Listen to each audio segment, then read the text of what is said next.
कोल्हापूर जिल्हा बाजार समितीत आज भाजीपाला आणि फळांच्या आवकेत वाढ झाल्याचं चित्र दिसतंय। काही भाजीपाल्यांचे दर स्थिर असले तरी फळ बाजारात मात्र चढ उतार पाहायला मिळत आहेत। आजच्या दराची आणि उलाढीची स्थिती काय आहे ते पाहूया। कोल्हापूर कृषी उत्पन्न बाजार समितीत आज सकाळच्या सत्रात भाजीपाल्याची चांगली आवक झाली। कांदा आणि बटाटा यांची आवक नियमित असून दर स्थिर असल्याचं व्यापाऱ्यांकडून सांगण्यात आलं। टोमॅटोची आवक वाढल्यामुळं दरात किंचित घसरण झाली आहे, तर हिरव्या भाज्यांना ग्राहकांची मागणी कायम आहे। फळ बाजारात सफरचंद, डाळिंब आणि केळी यांची आवक मध्यम प्रमाणात असून दर्जानुसार दरात चढ उतार दिसून येत आहेत।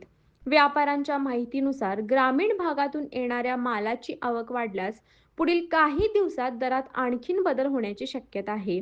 एकूणच बाजार समितीत आज व्यवहार सुरळीत पार पडले असून शेतकरी आणि व्यापाऱ्यांमध्ये समाधानाचं वातावरण आहे।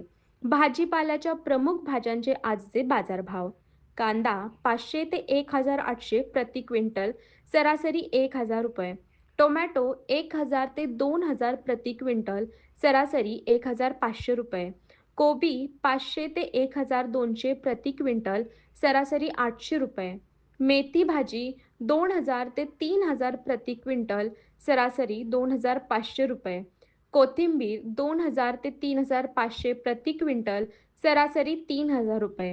हे दर आजच्या APSC यार्डमध्ये नोंदले गेले आहेत। फळ बाजारात सफरचंद 4000 ते 17500, सरासरी 5000 रुपये. लिंबू 3000 ते 5000 रुपये प्रति क्विंटल. मोसंबी 1800 ते 5400 रुपये प्रति क्विंटल। ही आवक आणि भाव कोल्हापूर बाजार समितीत आज नोंदले गेले आहेत।